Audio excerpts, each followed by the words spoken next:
Bienvenue, bienvenue, bienvenue. Hello, hello guys. Comment vous allez? Moi, ça va. Par la grâce de Dieu, moi, ça va. Je me porte bien, je me porte à merveille. Je pète la forme. N'est-ce pas? Alors aujourd'hui, Torobé Talisolo, il y a Maman Ida, l'actrice de Esobé, le grand phénomène, n'est-ce pas? L'a dit Esobé. Esobé très en colère.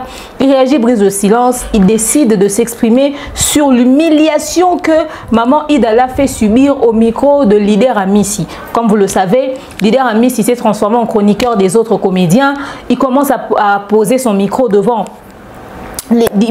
différents comédiens et ces comédiens doivent émettre leur avis, dire quelque chose, etc. Ils doivent s'exprimer quoi autour de l'actualité de leur personne, etc., etc. Alors il commence à venir sur Kinshasa et facilement, comme c'est un comédien et qu'il est de la diaspora, quand il vient facilement les comédiens lui laissent le champ libre à attendre bango ba micro. Mais ceci commence à avoir des conséquences, franchement des répercussions quand même pas trop intéressantes. Déjà dans cette émission, nous avons su ressortir pas mal de problèmes dans le milieu à comédien. Et aujourd'hui où nous vous parlons, n'est-ce pas, le phénomène Esobé au micro de David Mombele a décidé d'exprimer son indignation face à cette humiliation. Maman Aïda a éroko sabatwa poto. Maman Aïda a érobé sabatwa poto matolo.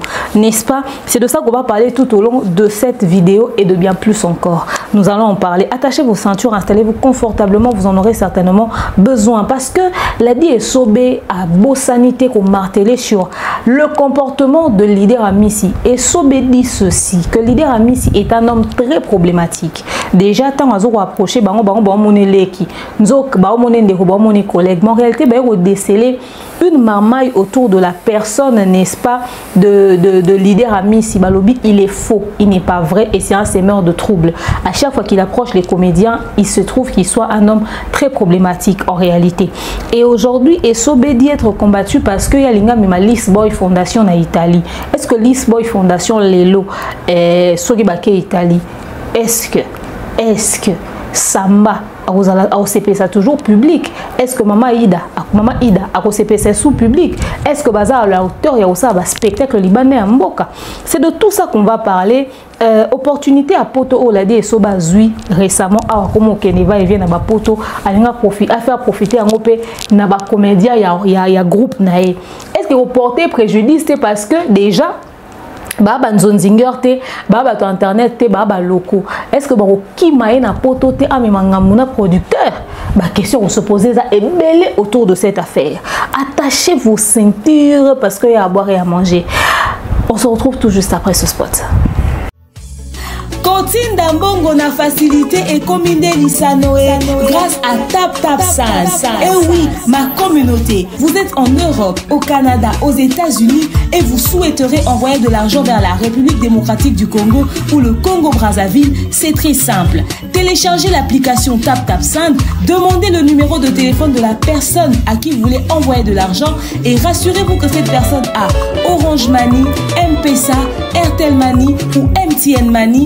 Prenez l'identité de la personne qui est enregistrée avec son numéro, notez-le correctement et surtout, mettez le numéro de compte associé à votre carte et mettez par la suite le montant que vous souhaiterez transférer à cette personne. Retenez ceci, dans un système, il y a code promo. Ce qui est code promo demeure, D-E-M-E-U-R-E, allez, tanguyo okosala envoie yakoti na mbongo okofuta kaka 0 frais de transfert. Le corona akoyama mbongo en toute quiétude à partir ya téléphone naé et cette personne pourra se diriger dans n'importe quel shop au coin de son avenue sans avoir besoin d'un code, juste aller et retirer rapide, fiable, sécurisé et très simple. Tout cela grâce à TapTapSend. Avec TapTapSend, pas de problème de connexion, pas de retard. Une fois au Tindi et commis, tu tapes et tu sends. Code promo demeure. Recommandez-le à tous vos proches. TapTapSend. Ah, l'équipe en tout quoi. De nos jours, l'hygiène intime est une priorité. Voilà pourquoi Maliane vous propose des produits d'hygiène intime à base des plantes naturelles testés et approuvés dans les plus grands laboratoires dans le monde.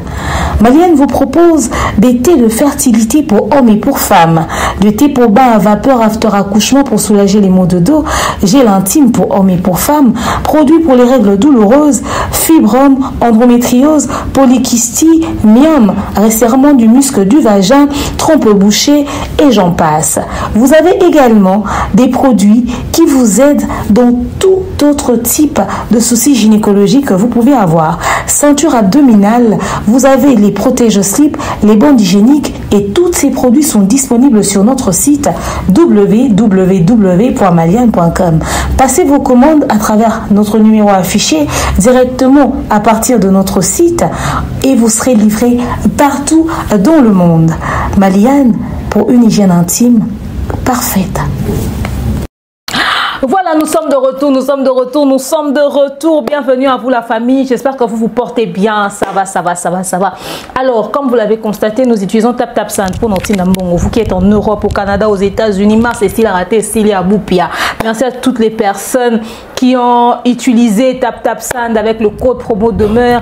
Merci à toutes ces personnes, n'est-ce pas, qui ont envoyé de l'argent pour leur maman, pour leur soeur, pour ce mois de la femme, n'est-ce pas, en utilisant TapTapSand avec le code promo demeure. Alors avril mois ainsi que bandi, salade transfert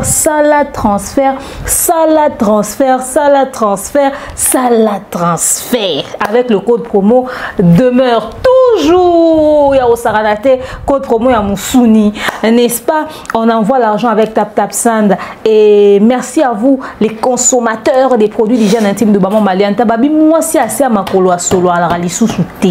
Sorry yo soki yo ti le lo sa makono msara solo c'est quoi un problème mais comme démoniaque. Pourquoi? Parce que Maman Maliane a ba gel intime na ba thé de fertilité ba gel intime ya mibali mo balo marasu mbuma na katra sama azala raté maramba kala maramba salité wana on a myome on a ba trompe bouchée maman trompe bouchée na 2025 pendant que biso tona ba produit nango vraiment on a comme mai papa c'est peralisouté maman za olokama on a réclamation quoi ya famille Tumba.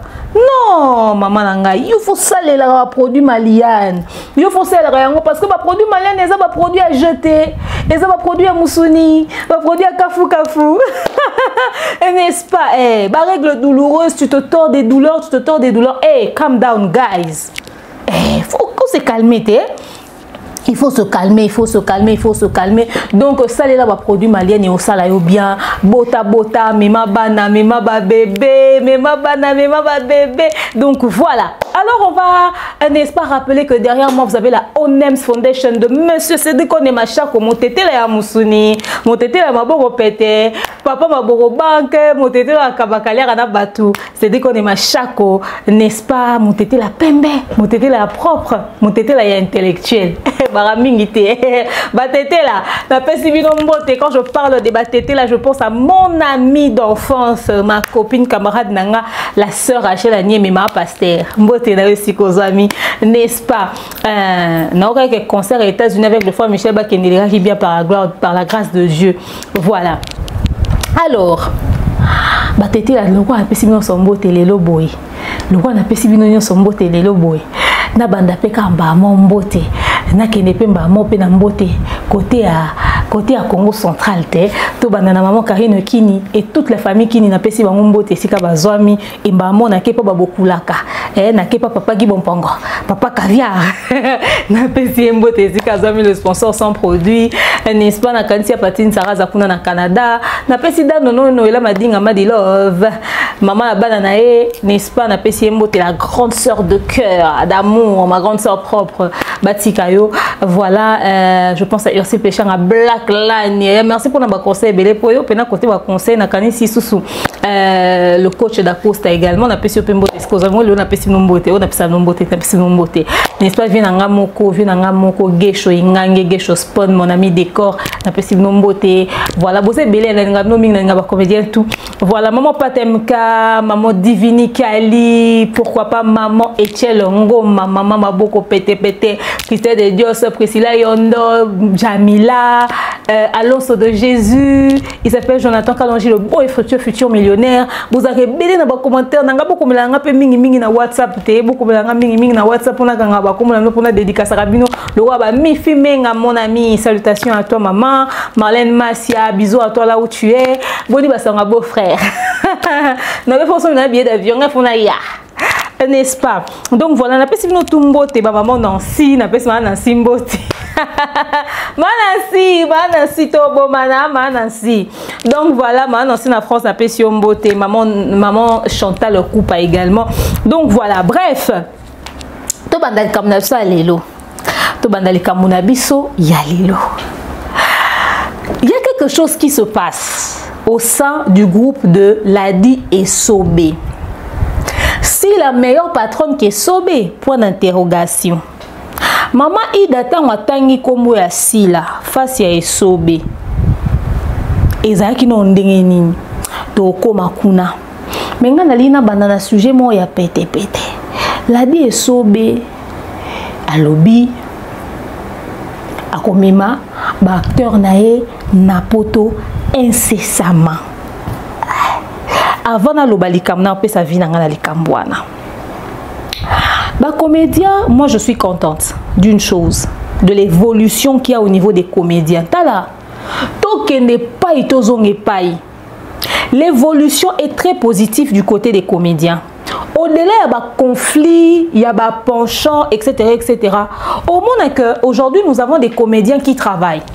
Nous avons des comédiens très actifs. Tout se voiler la fasté. Indépendant sur les comédiens, comme on banda producteur, kenda, il faut que le bayango lelo na bo solo nyonso et ça li créer épanouissement na bango. Comédien surtout que les sous mutukate, comédien c'est sous complexité. Liboso ezalaki au monde que y a qu'un groupe de comédiens qui sortent, qui voyagent, qui font ci, qui font ça. Et comédien zaki lelo so ake poto il faut ka kima parce que assuré comme mon ara li sous poto. Mais comédien lelo ana Kinshasa azo évoluer a OK poto ozonga et ça les bien. Ba comédien ba vivre dans ba car ba ozo ba appartement ba comme pe na ba communauté zo soutenir ba fano ba zo soutenir ba zo ko accompagner na ba zo accompagnement ba comédien ba comme bango mo ba boss ba zo ko produire ba zo sala boy ba sala boy en tout cas complexe belé et longwe lobaka ka ezala ke pesa mela yote leadership mais lelo mututu a na possibilité ko s'en sortir. Les lozomona Aïda Kapilas azaki actrice mais kozala actrice na kati ya groupe ya mutu ezo ko empêcher été à évoluer. Aujourd'hui Aïda évolue plus épanouie, elle est plus épanouie indépendante que dans un groupe. C'est-à-dire Abima qui peut-être dans un groupe où elle ça qui est visibilité. Abima qui peut-être dans la structure où elle ça qui est visibilité mais comme ça la prestation en solo ba gag ne ko na ba feti par-ci par-là etc. et foulier pété qui aujourd'hui Aïda elle est très indépendante, elle voyage, elle fait son taf, elle fait son business, elle fait ses choses, elle est bien. Elle est bien. Décor pareil, aujourd'hui, les comédiens ont des contrats avec des entreprises. Les comédiens ont des contrats avec des structures, des établissements, des ceci et des cela. On va voir Pierron Domba, si par exemple sur ses réseaux sociaux, des fois il affiche des produits de la Bra Congo, il fait ses vidéos, etc. etc. J'avais vu Décor poster là ou un truc comme ça mais Mikolo na profil là était Turbo King, c'est-à-dire que bon au moment placement des produits n'a pas évolué. Aujourd'hui les comédiens arrivent à s'en sortir. Mon bic ici à Napoto au moment que les comédiens ils font leur taf aujourd'hui vraiment ils s'en sortent. Comédiens au rolo ba que lelo opportunités aux alapenza te comme moins difficile na bato to tikalo yo kabona kata groupe mon côté à théâtre na ndinga TV ba yemba mon na nzonzing ba zupe place na bango bazo coexister. Tout dépend de ce que tu donnes et de comment est-ce que tu te vends. Ozomona que ba ouverture eza pour na mutu nyonso lelo to moni Pierron Domba si au fête anniversaire na moi sinae ba zupe moi yacht ba nini ba voyager ba ke Dubaï etc. Tu vois que au Congolais comédien pena congolais aza pena plus épanoui qu'avant quoi. Et tant que tu as moi c'est quelque chose moi appelant que épanouissement ezali. Ça veut dire to linga tout le monde a évolution ya modèle wana. To exemple Davina Apwa. Davina aujourd'hui oui c'est vrai. C'est vrai que son homme investit sur elle, il y a de l'argent et tout, mais quand même déjà on a là une comédienne qui se lance dans l'entrepreneuriat, à salimo structure nae et tout ça, Namour agence, actualisation TV, oh l'inga créé moi et l'on est mon robot. Donc azo évolué pe dans sens wana. De l'autre côté, tout le monde a chaque comédien azo évolué. Que dire de Dinana qui a fait sa chaîne qui évolue tranquillement dans son coin. C'est-à-dire chaque comédien évolue. Mutazo ko s'en sortir. Grâce Luzolo à Ken Nigeria a tourné, malgré la critique, malgré nous, mais quand il rentre, grâce à Ken Nigeria, à moni les sous, à apprendre les sous, à taler les sous, ce qui fait que tant à zongi, à salir Luz French, et ce qu'on a un film 100% en français, avec les dédoublages des voix, parce que tant à Taliban Nigérien, tout ça YouTube, on tape système wanat. Tant à Komikuna, il a appris de leur manière de travailler, à comprendre bien, faut même en anglais. C'est-à-dire chaque comédien aujourd'hui réussit à se développer de manière naïmoroboué. Tout dépend seulement de l'intelligence que tu mets dans ce que tu fais. Aujourd'hui, comédien morotako kangamuningandoki, sokiye moko aosala aota l'évolution na yete. Les comédiens parce que opportunité ya mutu nyonso. YouTube est une plateforme qui te permet de te vendre comme tu le veux. YouTube est une plateforme qui te permet de te vendre comme tu le veux. On peut avoir autant de chaînes YouTube de production. En tout cas, les films, on s'en lasse pas. Parce que si tu vas sur YouTube, tu tapes les noms des mêmes acteurs nigériens Oyotalara. Chacun d'entre eux a sa chaîne YouTube qui produit des films. Et ben, on se va mettre à 1 million de vues. Ça veut dire qu'il y a de l'espace pour tout le monde. Aux États-Unis d'Amérique, il y a beaucoup de structures de production. Ça veut dire qu'il y a de l'espace pour tout le monde. C'est pas donné à tout le monde de produire, mais quand même, tout le monde peut tenter sa chance. Aujourd'hui, on a Maman Jolie Kalunga qui a fait son école à Salimar Kenae à Yaourt Coco. Aux hommes qui Yaourt Coco, comment produire en grande quantité. C'est-à-dire à profiter de la visibilité chez Coco. Maman Kalunga a créé Yaourt Coco nae. Ngai sous-passe na ngezala kaka concept ya Maman Moseka. Voilà, ça qui a genre concept genre ekokana libala bosembo. Nazara choqué ndengeni Maman Moseka kati yango. Il faut zonger la Maman Moseka, zonger les loko wana, c'était bien. Tia les sous énergie makasi motive Maman Moseka, zonger la cop wana, c'était bon. C'était bon mère. Romoni logique quoi ngake simba. Et na moni Sylvie et Seka aena canapé conflit ou conflit canapé bref na chaîne à Sylvie et Seka. Ozomona que a même le romo ya Seka ça on t'a film na bon ba produire à récupérer moi 2 acteurs ba yo ça ce qu'on débat dans mon plateau. Tu vois que l'idée elle est bonne. Ça dit il y a de l'espace pour tout le monde. Créativité il faut ezala. Créer concept na yo, créer le romo boé. Créer concept non, créer le roman boé. On peut dire ce qu'on veut. Tout le monde peut évoluer dans ce business. Tout le monde peut évoluer. Tout le monde peut évoluer. Parce que les producteurs, les comédiens, qui limité à un certain niveau. Que les qui apporter ma mobile. Mais il a fallu que Moutouma Timba, Atimbisi Baninga, et voilà, c'est parti. Et voilà, c'est parti. Tout dépend juste de la qualité que tu ramènes, de la particularité que tu ramènes, de l'investissement que tu as dans ton truc. Au monde que bateau bazako ça là comme bilo on a moins négligence, vraiment tout va comme il faut apporter propriété parce que on a que concurrence et à ma casse na marché. De fois on a ça la histoire a bien. On peut faire comment et l'eau a bien. On peut faire ça le a bien, ça scénario a bien, dans un casting a bien, dans un batamalonga pour que permettre que talama. Mais les lots tout le monde peut être suivi, tout le monde peut être consommé. Tout le monde peut être suivi, tout le monde peut être consommé. Et c'est une évolution dans le milieu des comédiens. Et c'est une évolution dans le milieu du théâtre. Et c'est une comédien comme bima. Bazo voyager, bazo kende pe libanda mboka, bazo ya pe kozonga. Bao sala pe ba production na bango, bao sala pe ba activité, bao zape na ba contrat, ça nous fait du bien.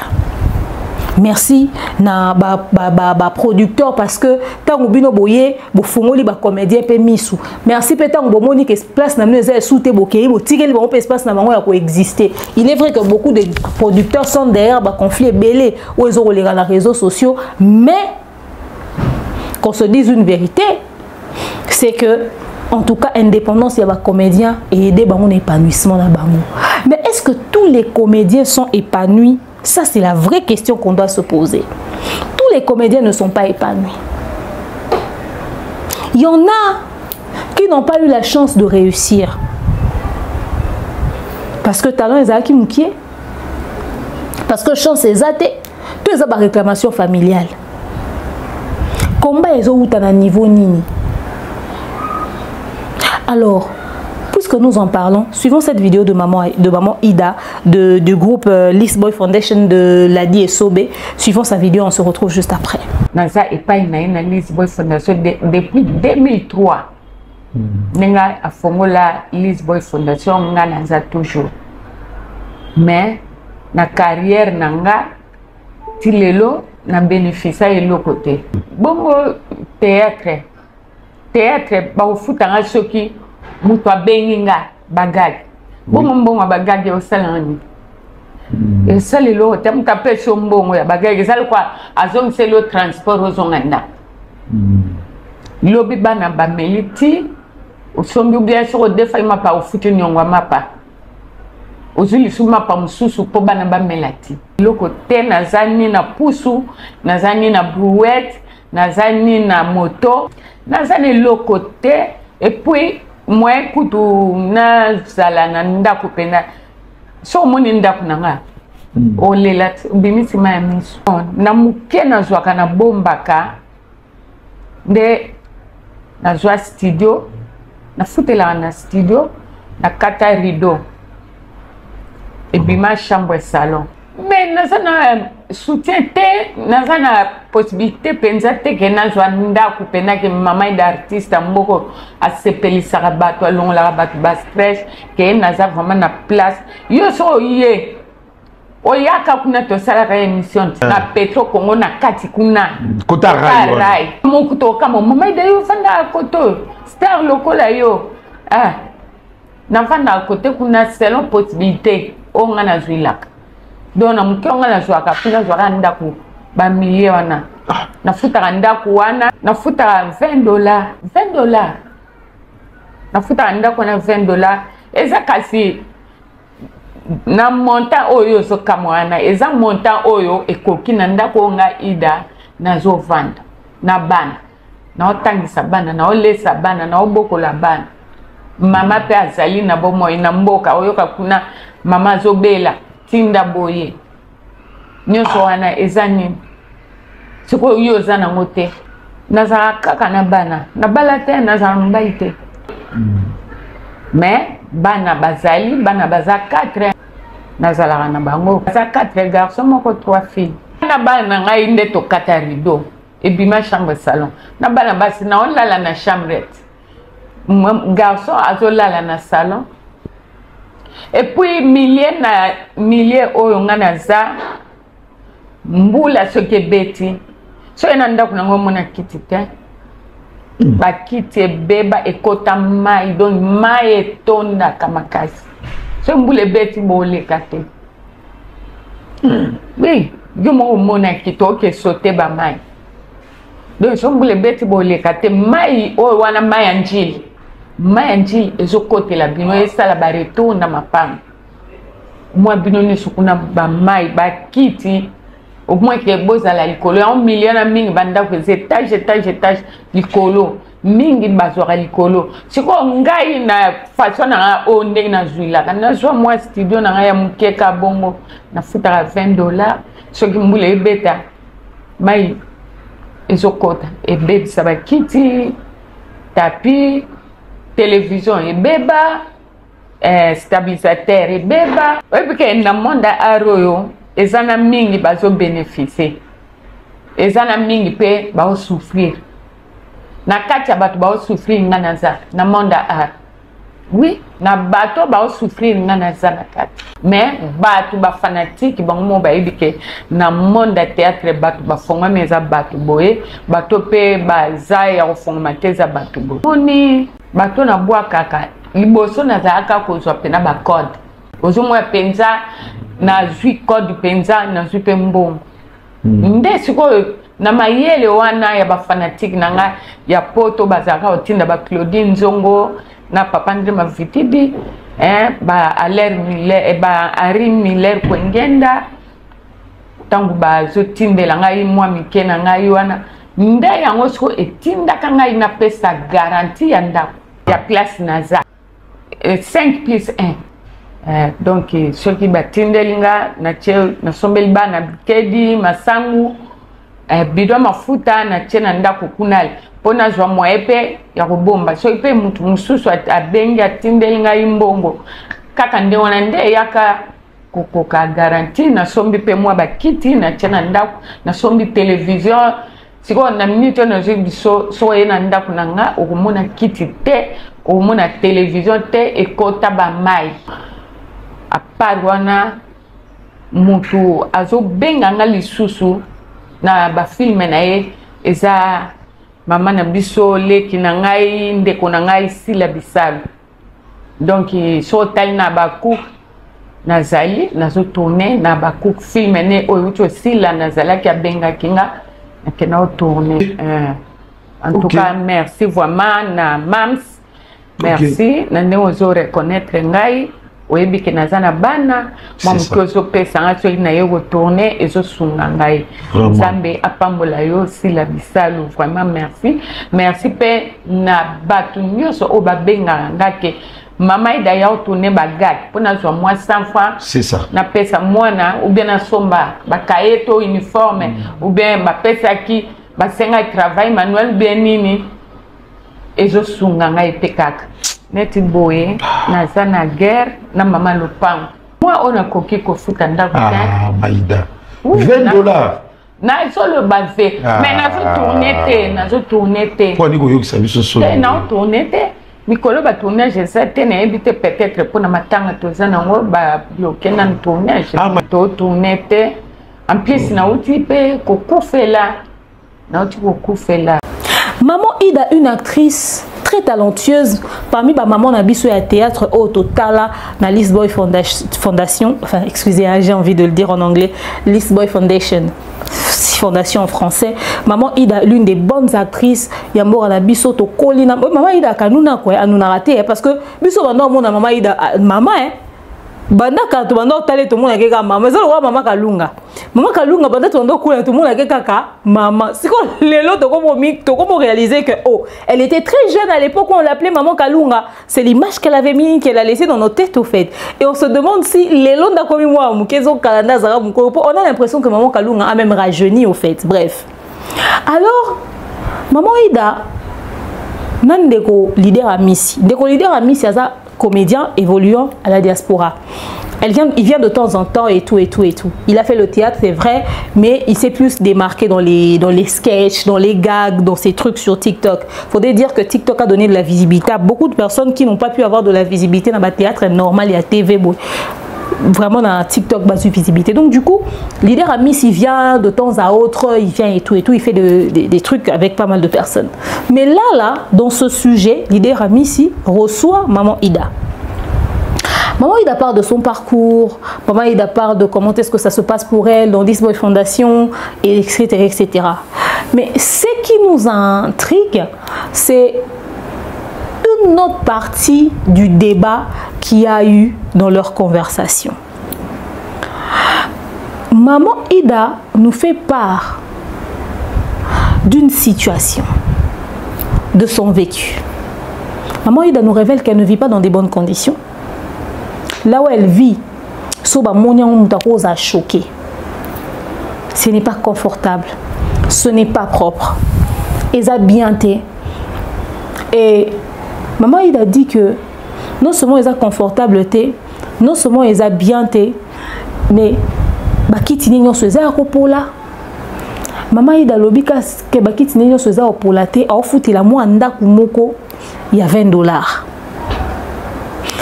Bison soto ebi c'est quoi $20? $20 c'est 54 000 francs, non? 56 000 francs. $20 c'est 56 000 francs à Kinshasa, c'est pratiquement rien. Aujourd'hui, $20 c'est bon autour utilisé pour peut-être au foutu transport, taxi, express et même quelque part. Aujourd'hui, $20, tu mets des forfaits internet, pourquoi? Biso to sel internet, mi connais so. $20 et ça la une semaine, 40 gigas, tu n'as qu'une semaine d'utilisation parce que tous les jours, biso to za batu ya osala ba live, biso to za batu ya osala ba vidéo, biso to za batu ya makambo belé. Alors du coup, $20 nous sert à ça au fait. Aujourd'hui, $20, ils ont bon ya wenze nanda comment on c'est-à-dire wenze a 10 000 francs à ressoute, wenze a 20 000 francs à ressoute, $10 coûte au somani. Donc banda il y a 5 personnes, bah tire à $20. Parce qu'il faut somba foufou, il faut somba mafuta, il faut somba loso, il faut somba boy. C'est-à-dire les histoires coûtent very expensive sur les marchés, you know. So, aujourd'hui, maman Ida nous informe qu'elle loue une maison à 20 $. Le problème, ce n'est pas seulement le montant. Banderonem Sabino, soko lobi na vendre na ndaku. C'est au foutara combien? Soko vendre na ndaku studio 200 $. Studio, il y a propre, il y a bien 200. Na commune paye à moi normal. Quand je dis à moi normal, commune moi à moi propre au cobi maman est tondité.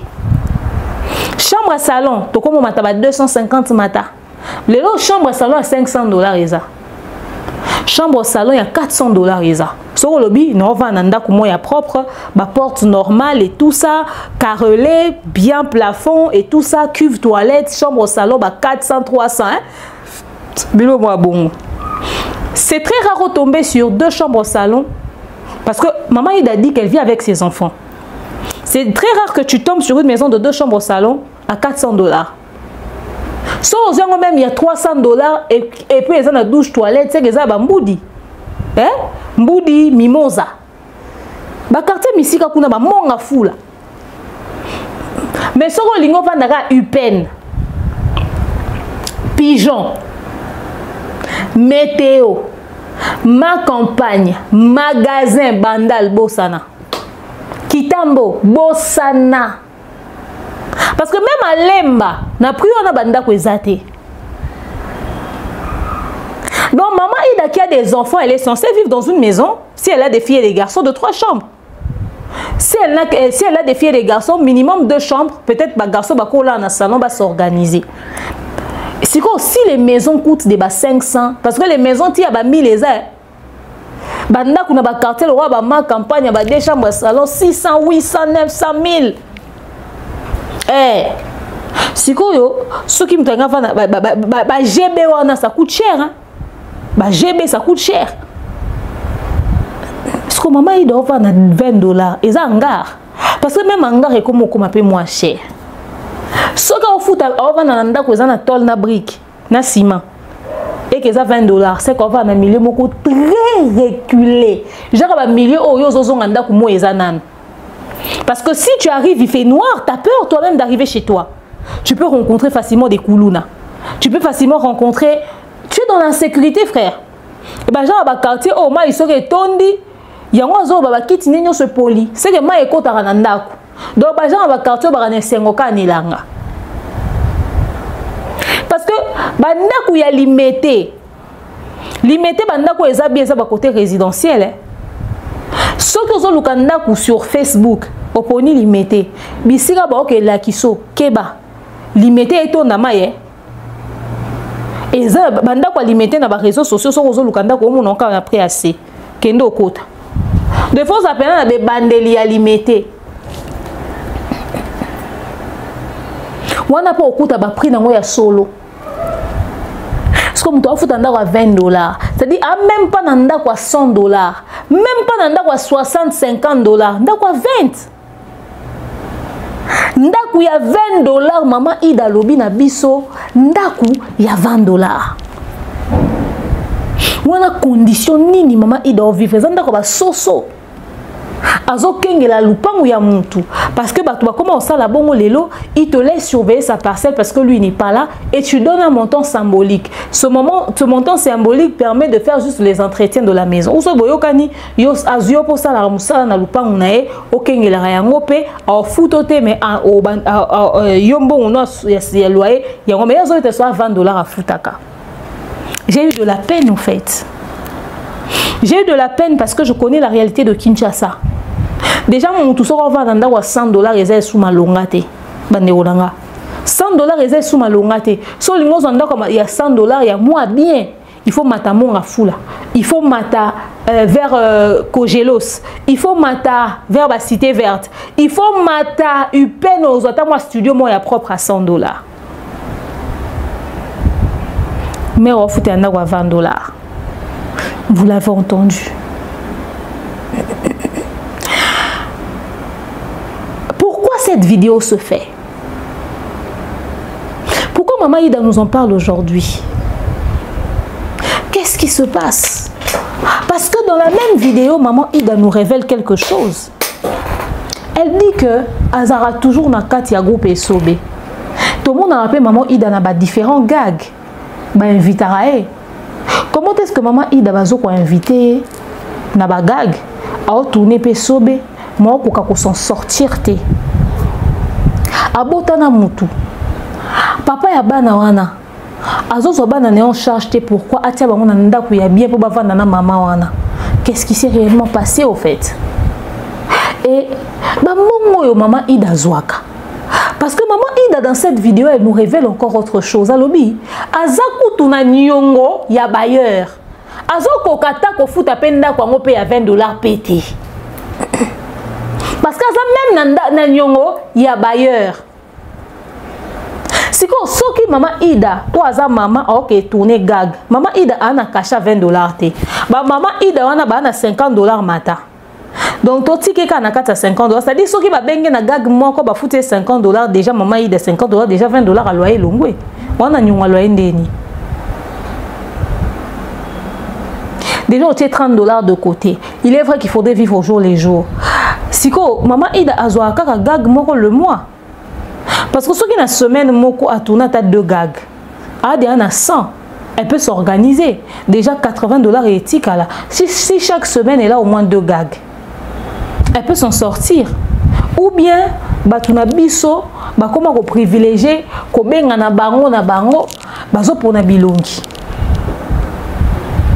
Parce qu'une fois, je me souviens encore, c'était Liandi. À Sarah vidéo, bazo fa na ba condition mo ya mabe, tondimate. Richard Moko kwa uti okufa. Nous avons appris aussi qu'il vivait dans de très mauvaises conditions. Mais entendre ces genres de choses venant de maman Ida, on se pose des questions.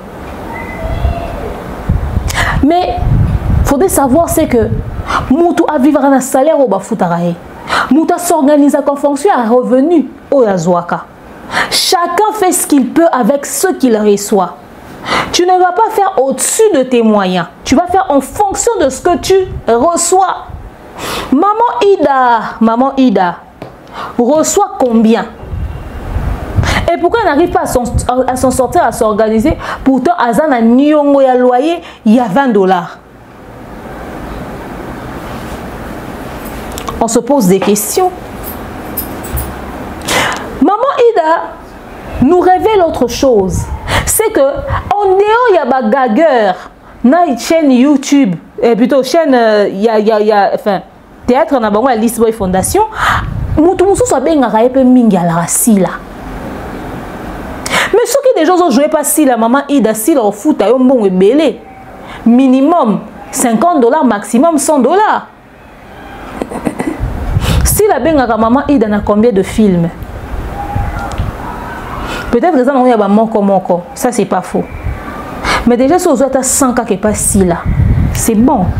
Au long de $20, il y a loyer, au vivre on a $80. Logiquement ndenge zawana bana maman Ida on bana ajini basala elote bako dépanner maman bango te bandimika bava na ba condition, c'est-à-dire maman Ida na bana moi mikolo basi ba poussani na âge to maman Ida na bana mikie bana basala elote bako ko épauler maman na bango te parce que muto ko zo muto en charge te na kati ya théâtre. Chacun a ses problèmes. Chacun a ses problèmes. Il faut apprendre à vivre avec ce que tu reçois, te contenter de ce que tu reçois. Mais maman Ida olobate na bagag nyoso biso mona ke maman Ida ko s'en sortir te. Oui, il est vrai que c'est très difficile de réunir les deux bouts du mois. Donc au des fois qu'on s'en sortir te biso nyonso. Et comme appelle na maman moi bobengo talika nzambe na na répertoire na mère na dépanner nga ndeko na sunganga et comme na biso, ça c'est pas faux. Et comme il a biso pena ba maman moi boketo traverser pena ba crise financière mo ke to kokati. Mais même quand on traverse ces crises-là, on arrive quand même à s'en sortir avec des petits trucs. Tu dois réussir quand même à s'en sortir dans le Mickey. Parce que maman, il a peine à attendre à moi, que Azoro dépanner, attaque quelque chose, mon beau. Et ça, réclamation familiale, Tony. Si on a difficulté à foutre $20. Parce que merci beaucoup, si là au moins bien, etc. Si au moins bien, dans le monde déjà, maman, il dépasse plus de 2 fois. Mais au-delà, il y a maman Ida à apporter les bisous. Ladi Esobe a sali biso ba révélation quand même assez troublant. Tolanda. Ozana maman na biso moko, sœur na biso moko Ida. Mama Ida, ouais. Mama Ida. Asala ke pa na yo. Actrice nanga, donc il te outi nouvelle oinge, tant to sali Lisboy Fondation, Azana biso tina Lisboy original na fait mundweri vega uki sita Azana biso ti lelo na Lisboy Fondation banda création à Lisboy Fondation tina lelo to ana. Lelo sozotala mama wana na ba parcours nyoso pesi biso. Mama wana zo lela $20. Afuta kanda ku $20. Ngana ko pese na place na yo. Kwani bino bukabara na bukabela rabatu ngana opesa yo mbongo taye mbongo. Siko bino nde bukabara. Yo bimba mbula nga sana mama Ida na kata kutu. Azo ko futa ndaku te za $20 bike na luka na pesa yo opesa ye. Azo ko futa ndako $20 za pai. Na commune ndako $20. Wana toilette. Otali internet te. Et na ebisu yo wa feza bakangi toilette bakangi lidusu après mutakoti bakiti na nani njili obi combien njili yo David Zela pardon mama bongo oko yo bele mawate te to sola nanu ten mawa to ya kuta mawa mais to sola nanu réalité oyo le binda kwa $20 mais kana nuko ni sabie donc ça dit nda kwa $20 na combien le kwa njili ozwango na quartier ni donc wa feza la toile kundi lidusu mutakoti na basani na kati na bambeto na banini tout ça mutakoti kuna ozo comprendre mama Ida sali mbula boni na kati ya groupe nanga tina lelo azali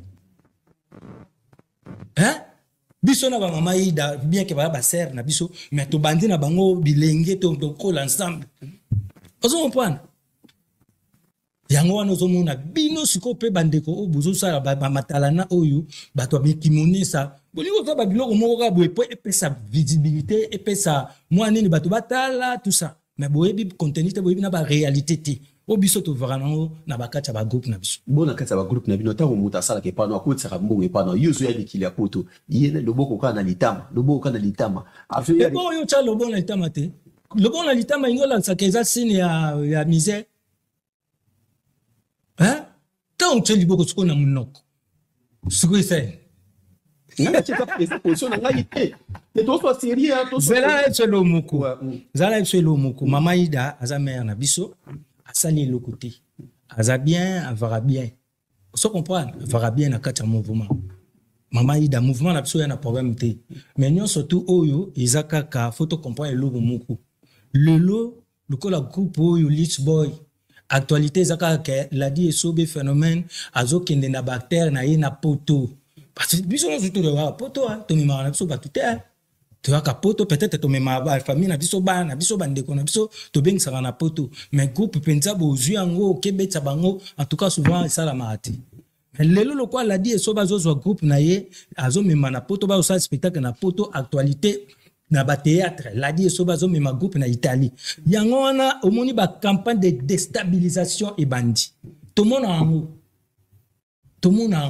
donc mutu mususu bosola ka bien bosekaka ba yaka pe penana bino boza ensemble mais bo bandika makambo aboy bato ba bandiko ba lingi ba déstabiliser oso comprendre biso to ana problème te na kata groupe na est-ce que yo za na problème na leki na yo parce que na mona ke plusieurs fois na ba vidéo na yo asenga pe loboko na yo po bendai na musala na bino leader ya Messi bon na problème na leader ya Messi bon on a évité nga pena la di esobe na kana problème na batuté mais na yo ko comprendre c'est comme si petit frère azara na problème kenanga ya ona linga kina yiba ezani na obeto li solo moko nga lo barate et puis nga oyebi bien na be mission nyonso to na sala David Mombele so batuni nga likamba mutu ateza ndengwana na devia yango na koluka ka manière moko na komeka kosola yango mwa mutu mais petit na biso leader a Messi aza petit moko bisika nyonso tu ayaka pene ya bato suka nango abebisaka na bato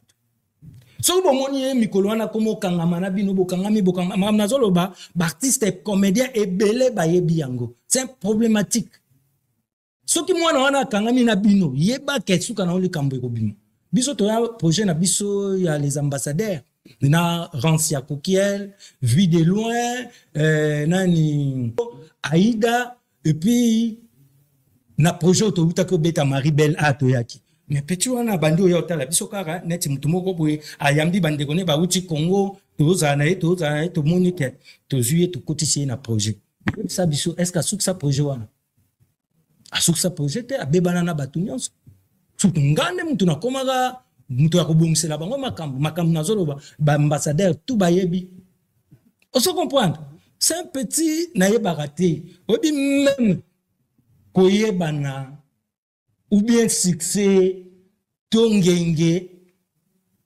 baluka yango mpe ndenge wana te ngenge biso tosala toluka yango na mosala ngata mokolo moko te mutu aleka na télévision to ayamba bactere nanga bactere nanga basala émission ke toa na problème excuse nga nalobelaka likambo yango toleka mbala moko petit wana auti osala émission na Angola na Mama Moyindo ke Mama Moyindo aza na souffrance Mama Moyindo boye bakozwa ba numéro na ye ya téléphone akopesa alors tango bato wana bakobenga mutu azo souffrir bando benga epa na ye donc ça dit mutu wana faut passer par ye azo kongola bala a créer cop akozwa balar après aliaka na mitu ya bato auto sa l'émission na Kobilale.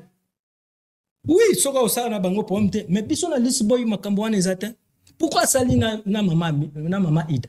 Parce que Mama Ida c'est aza mère oyo bakola côté moko. Ana facilité ya ukosa mama asa Mama Ida erreur. Oyebi ngana bengi na téléphone.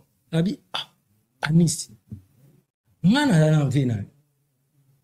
Problème nini oyo ko sala émission aboye après na ba commentaire bato ba koma koluba la di esobe boye biso tongo to bana groupe na biso na bisengo na ba pasi yo ya ka kosala ni na katiwa o te président pardon Mama Ida nde mutalobaki alinga beta bato apoto matolo na sala émission ndengo na po bato apoto ba sunga ingabi mais quand même yo nde mutu salisi erreur parce que yo eza idéologie na yo osomona ata kobeta matolo to boyite Mama Ida za wana za na ba fanatique aza Mama Ida lelo yo sora za na besoin ba aider ba ko aider mais ko créer cabale comme ça boye penda obike ndako à $20 et puis ngana sui na pesa lio 2 mois nani ko sunga mutu eza yango wana ti siko na kawo ya kutani nango bongo mage kumi na eta wana mama na place aza so lela makasi ke ba longoli na projet. Donc, voyage est-ce qu'il y a un poteau ou pas? Tu vois, les amants kuna biso, mamanda kuna biso, Mama Ida asali abomi mututa. Abomi mututa, eza miss inde mutasali si erreur parce que miss a créé cop. Yango nazo ça, tant yozo ça. Yona miss boira bien. Osambisi, mais yango na tant mutu ala kisio ke aza bien na yote. Siko yango moninga na eko expliquer batu ke ba comprendre que batu na yena no problème nini. Est-ce que ezaka ko luka gaz? To ezaka kapo bata la émission na ye to balanda ye belé je ne sais pas po ya lobi nanga batola kina Mama Ida ça ba matolo na bango mais so eza matolo ngo komi pena na niveau wana eza salité makasi ko inisa mutu loko anga la di esobe ona na problème na batite batu na Mama Ida sunga na yeto za na problème Mama Ida benga combien de fois baninga na union surtout na kati ya groupe babi mais Mama Ida to so comprendre pourquoi ko ça les loko abu. Vous comprenez? Mais, Batunyo surtout Bazalarana, Pechuana, il faut Basalangele. Basalangele pour na comprendre que Mutumususu, Uzo Kanisa, Velanga, Menzoka, Azolingande, a poignardé. Voilà. Président Esobe nous révèle que Mama Ida vidéo wana sali muto induire na erreur eza leader amisi aza mwana quartier ba Mama Ida il paraîtrait qu'a créé deal nae ya soka yambi ba comédien oyo leli ba pasi na yo comme ça ya repé sa numéro na ya téléphone genre que toute personne qui veut aider demeure puisse passer par moi. Allez, batinde les mbongo. So pas aura un pourcentage du colo bambongo to yebite. Leader à Missy, c'est le coup qu'il a encore fait avec Mama Ida, qu'il a aussi fait, je voulais dire, avec Mama Ida. Abengi Mama Ida, basali kop na bango. Selon la DSOB, comme vous l'avez suivi, la DSOB dit que leader à Missy aloba kinae baya kosala vidéo parce que maman Ida linga beta bata poto matolo. Maman Ida na liste ya bato basara buzz internet yo zate bino baba maman to respectera mingi to ka on a likambute to ka on a lisolote. Quelqu'un comme Esobé ne peut pas passer à la télé pour venir mentir sur toi. Déjà Esobé a kota ka ba mambo batute, Esobé a la polémique te, Esobé a la ba histoire te au fait. C'est un monsieur vraiment qui vit dans son coin. Ataka ne bagage comme ma bébé. Kande bagage komi na busenzi boy. Kande bagage komi na kofinga boy. Kande bagage komi na insolence boy to koma kuna. Esobé to tikala oyoke penza na ba histoire te. Esoba penza na ba dépravation te.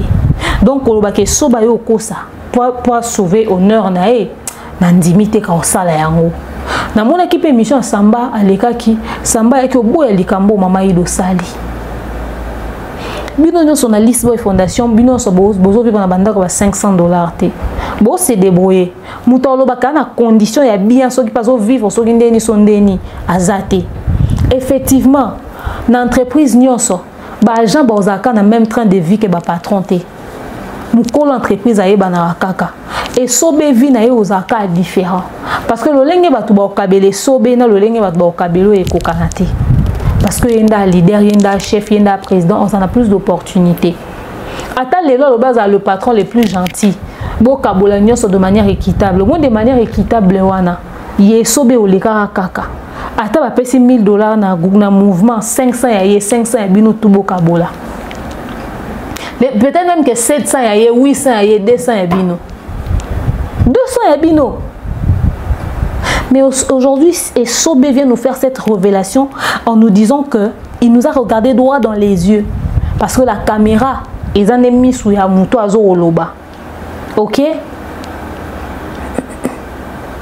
Esobé nous informe, maman Ida, que yo kanina leader à Missi, pour que vous puissiez venir faire le buzz sur Internet, pour vous avez besoin de Betamatolo. Maman Ida, c'est un kakat.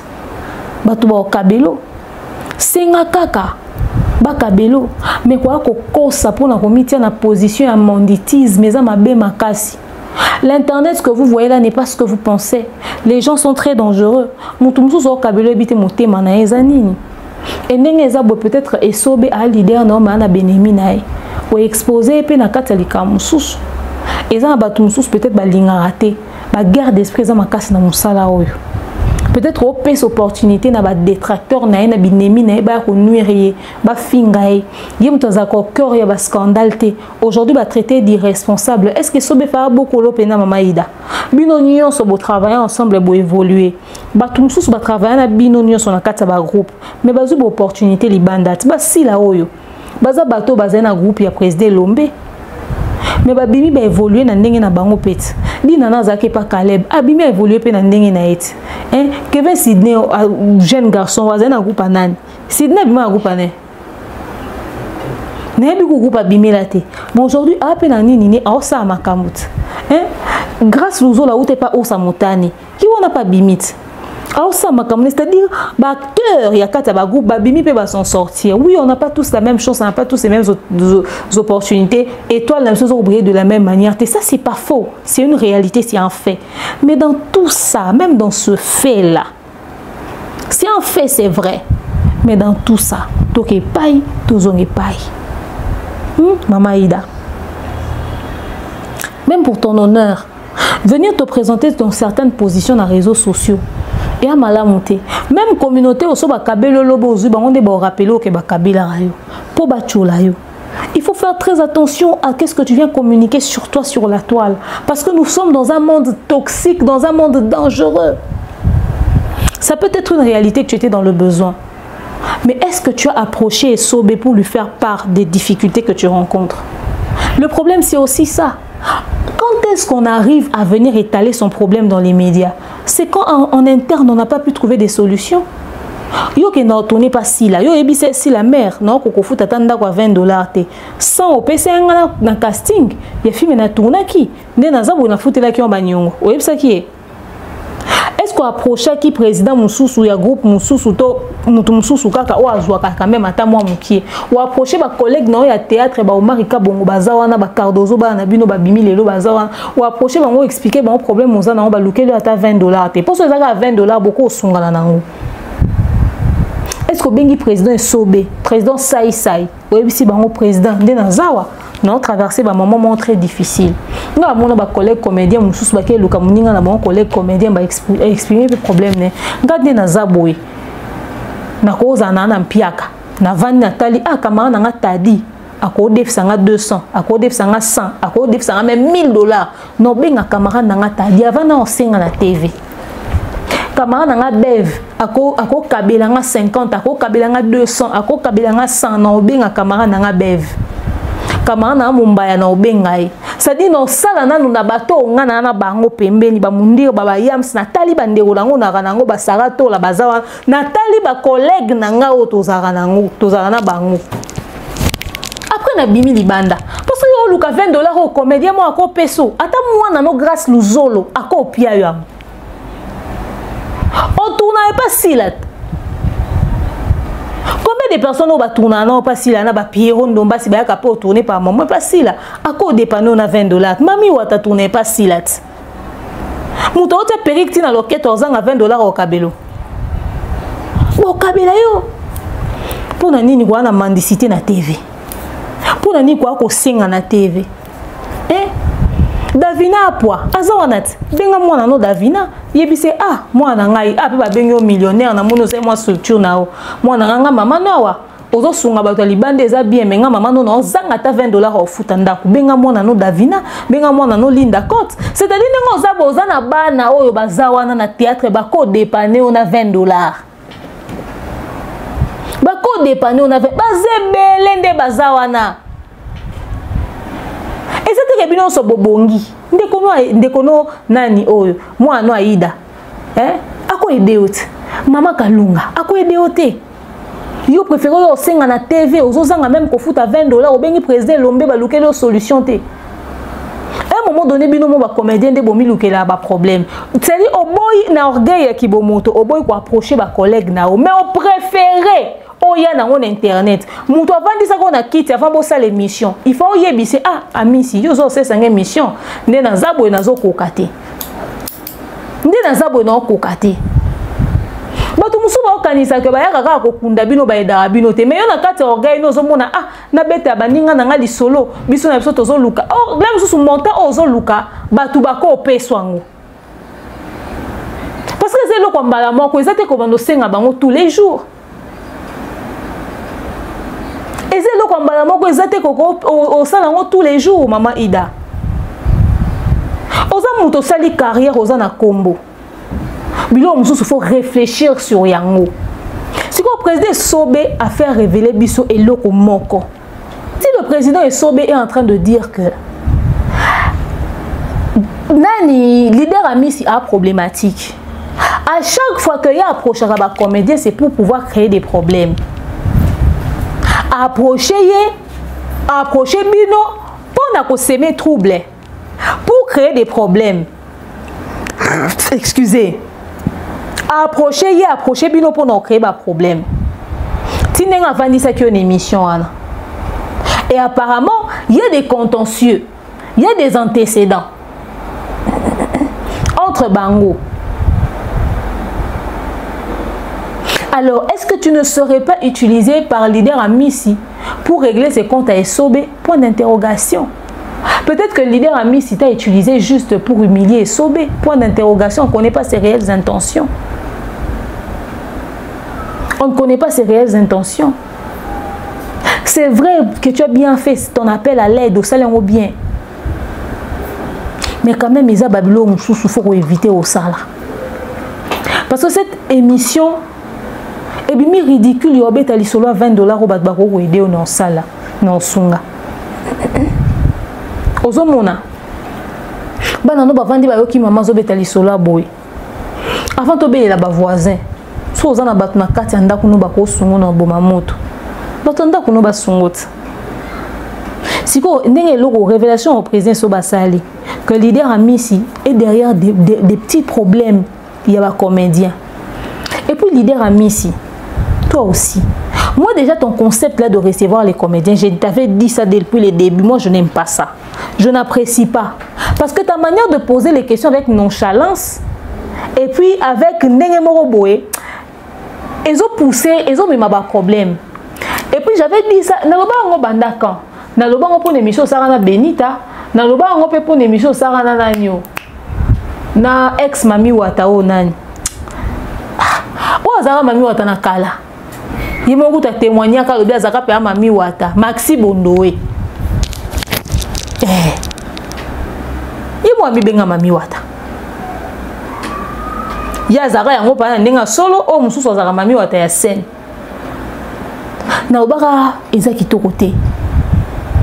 Alors ce qu'on commis déjà Moutouloua est sobé ou hasard respecté par la communauté ou hasard respecté par la comédienne. À l'instant où il sort, il raconte une histoire comme ça sur toi, c'est pas bon. Et Sobé ne peut pas venir expliquer à la communauté que toi t'es mauvais. Il peut pas. À l'instant où il le fait, ça doit t'inquiéter. À l'instant où il le dit, ça doit t'inquiéter.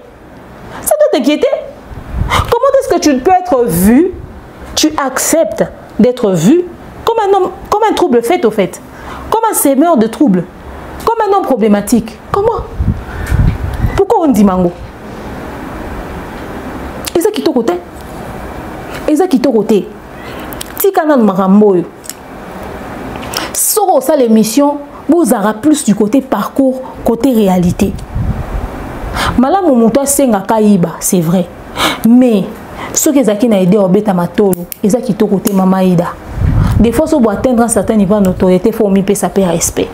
Mais j'espère que oh bah tu vas cabler jusqu'ici parce que président Soba lobby bolingé au bêta matolo. So bah pèse jusqu'ici, on peut aider à s'organiser. To boy lobby. Après de toute façon, hein, président Soba zolo baboy. Après demain on va assister à une histoire de Richard Moukoko à Koufinanda Kunzo Kazaki n'a pas problème etc etc. Parce que ah maman Ida au belé là, bino bolobi ke akosi. Azaki nde ko beta matolo bayoka na kina leader amisi. Mais Richard Akoufinanda quoi, il avait des soucis financiers aussi. Et balobi ndako Richard Akoufeli soto moni to ndimate. Et toyoka pe ba situation pe belé. Ça, c'est ce que vous êtes en train de dire en public. Hein. Peut-être que la réalité est tout autre. Pour sauver les honneurs et les apparences, peut-être ayo la vérité, moi, vinaï. Mais seulement ce que maman Ida aura, j'espère pour elle qu'elle pourra s'organiser. Je répète, j'espère pour elle qu'elle pourra s'organiser. Épargner, faire quelque chose avec. Parce que ce n'est pas tous les jours que tu viendras avec la main en bas. So maman il date na kiti ya ovandate ole mususu to loba tika to loba mais likambo comme okoma fréquent jeune garçon moko Daniel Ebika aya ko filmer na réseaux sociaux a filmer na maman na banga zo vanda pembeni ya ba foule. Vous vous rappelez de cette histoire? Yana mobile ya tomboka etc parce qu'il voulait sauver son honneur à lui. Donc en réalité maman bon pas vivre dans ba conditions bien té ba bien maman bon ça ba maladie à paiement et tout. Faudrait pas venir arnaquer les gens. Parce que lobby moutorzala na problème réel. Lobby moutorzala na problème à solo, ba ko aider parce que vous les gars qui belé boya koko ça. Il faudrait vraiment prendre conscience de cette réalité là. Faudrait pas quoi koko ça pour que kanga ba porte ya bato mususu. Mais oh ozwa. Botika koya ko s'humilier. Botika koya ko miyo que ça sonne en public. Mama Ida. Et soba lobby wa robeta matolo. Ce qui est bien la vérité au rosoir et aider à s'organiser. Et l'idée ami si revoit ton cahier de charge. Yo m'oppose à comédien comme ça la vidéo te humilier bande kona ba comédien. Ce n'est pas normal, surtout qui oppose des gens et qui les met en conflit. Et n'utilise pas les acteurs des autres pour faire tes règlements des comptes. C'est ça le problème aussi. Le président est sobé, lui sont que TV bo foot raté. Donc tant qu'on expliquer biso maman Ida ko lo babongo te, maman Ida ko lo babongo te à sa salaire à combien? Est-ce que biso to rose bulletin de paie ba to ça na List Boy Fondation? Est-ce que baza ba bulletin de paie? Est-ce que biso to yé baso baso salaire à combien? Et c'était parce que tu as mis que TV foot raté. Est-ce est-ce que les lobes ont un avantage de bozara on a babralima ba qu'est-ce que quelques cas masanga mon ba sponsoring mo baning et raté ko ba mo en sortir ata na banzonzing tant ozo ba que maman ida azo cause etc so to le kabanda ku ya ba sur liste pour fondation combien va vivre dans conditions bien combien bato ba ko sa TV théâtre Léon na TV ba ça par passion et non parce que et a mbongo mo x ou y mais ça c'est une réalité wana. Donc il se peut que maman il a traversé pendant un moment difficile. Tout le monde la vérité on en face. Mais dans minute au présent, à cette révélation mon corps. Présent la Bible va combattre parce que aligna mima acteur nae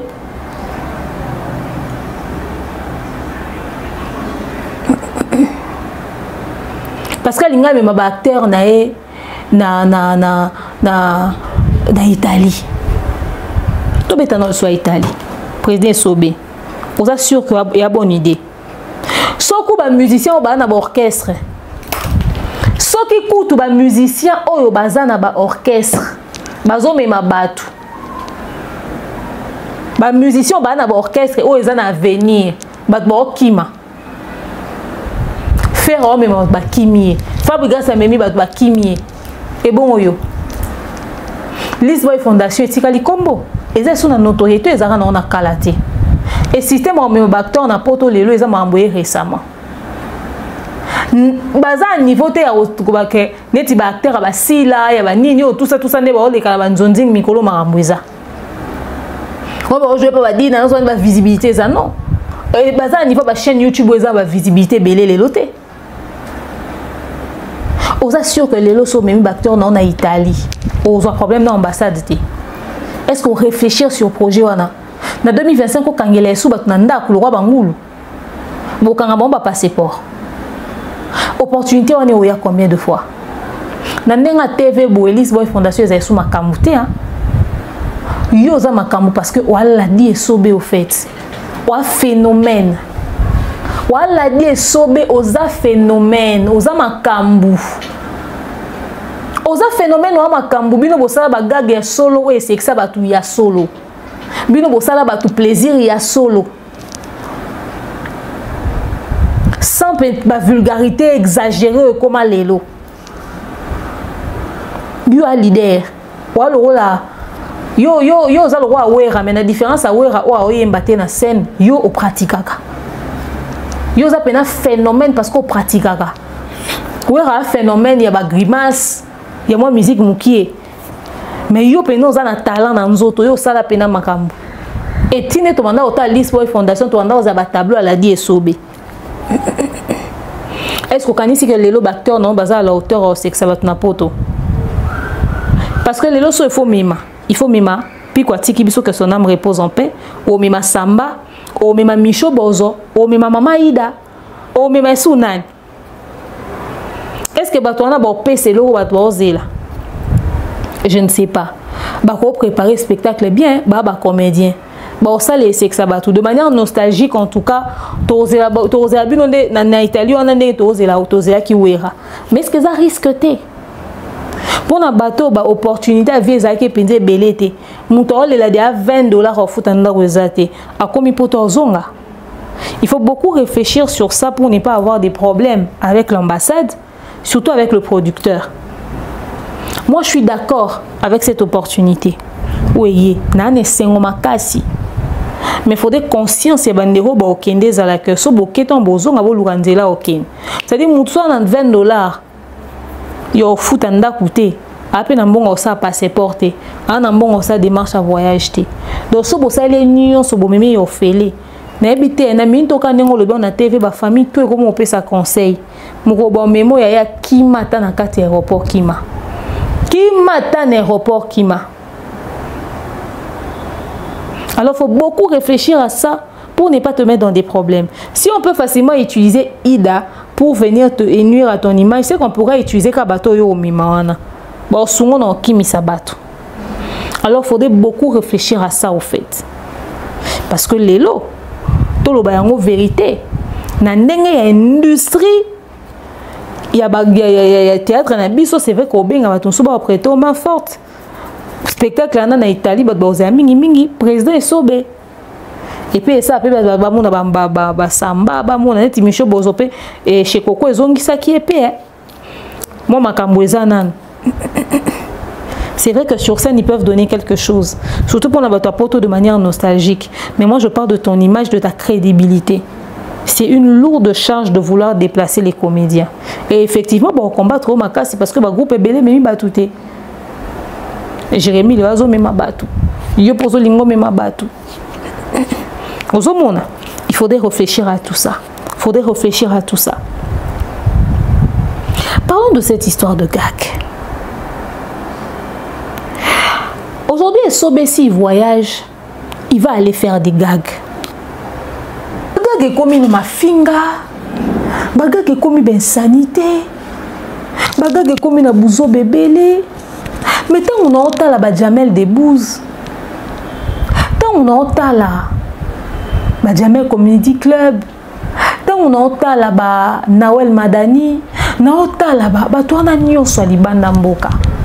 Pour que ça a besoin de sanité et de vulgarité. Pour aller biso karato tiang. Parce que le spectacle on so boké ça là. Pour que c'est qui s'abattu. Parce qu'on a pas gag na biso toté à maté. Au cours le baté que ngai na dina tirer le son à gag. So lingo tu o tirer le son, il faut de la série normale. Le spectacle on so boké ça là. Et ça pour nous même makambo bola ça na TV va vivre insanité en live. Madame mais insolence en live. Président Sobé, bino baba mpaka na kata makambo ya domaine ya humour. Na domaine mamba aussi qui sabatu. Vulgarité leki, insolence leki. Bokate la pi batu mangala, surtout président Sobo zo jouer mingi mona musala. Bo répondre pi batu mabe. Mais o ezolera lelo. Est-ce que bino mo bona conscience ko luka bo mettre fin na hémorragie impolitesse bagago yo. Président Sobé. Lelo bino boaba ba icône boaba légende boaba icône tant bomo na ke bagage comme sika ya barando ya ba règlement de compte ya mafinga ya bambwa kela bo pesa ba jeune frère na bino conseil te bo pesa bango ba orientation te bo pesa bango ligne de conduite te bo comment voyager na bango pe bo ke ça na bon spectacle ba spectacle bozo tout na bino tate expérience ouais bien. Et c'est parce que bango ba da visibilité, ba voyager lelo bino bozanga nango te ke bango ba leki bino te. Bino bo leki bango na ancienneté. Parce que bon expérience. Expérience est dara mingi. Il faut pas créer manière au sexe abatu sans insolence, sans mafinga, sans vulgarité. Ninge bato bamboka mususu pe basala kati. Pour ni so ba okende na ba spectacle ya ba kondi, biska ba bengisa bango.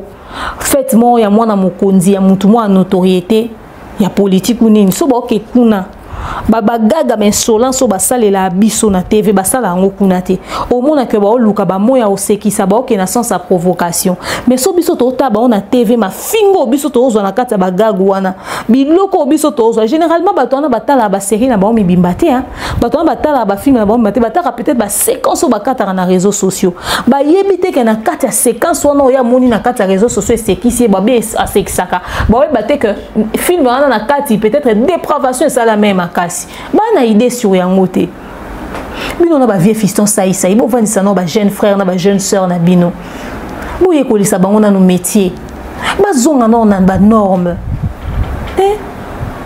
pona nini lelo ba jeune bazozo ba kolote pona nini bazozo ba enete donc lelo po biso to tala to consommer faut que to consommer absurdité légèreté bassesse.